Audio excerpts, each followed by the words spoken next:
Well, Jamie, your mum, Lorna, died of pancreatic cancer when you were 15.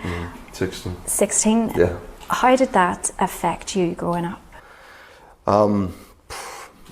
It's immeasurable, really. Like, I don't really know how to to quantify it. You know, it's it kind of feels like a bit of a blur now when I think back. It's 20 years last week, and we marked that with one of my sisters flew over from England over here, and we went out for dinner, and we were all sort of trying to trade stories about mum and, you know, reminisce in an appropriate way, and it's a nice thing to do that because it actually enables you to remember more than you think you sort of know, and we should probably do that more often rather than every 20 years or whatever. But it has a lasting impact that affects me daily in a way that I probably don't even know. Especially now having kids myself, you know, we talk about my mum a lot with them, so that her name and her spirit is sort of kept alive, you know, which I think is pretty important.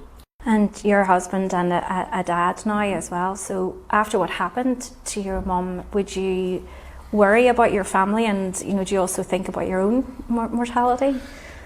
I guess that's what's important about what NIPANC are trying to do. It's like trying to raise that awareness, and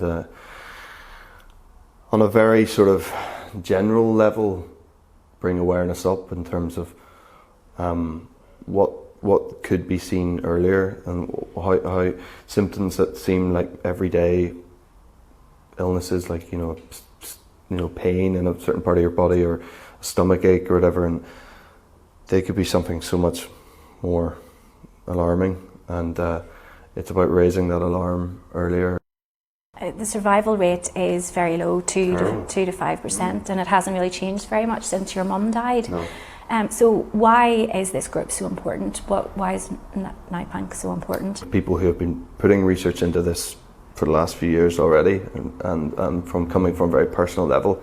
And the more people involved and the more people trying to shed light and illuminate the symptoms and the effects, the better, really. And I think the common goal is to try to change those figures. I mean, every statistic for pancreatic cancer is dark, it's bleak, you know.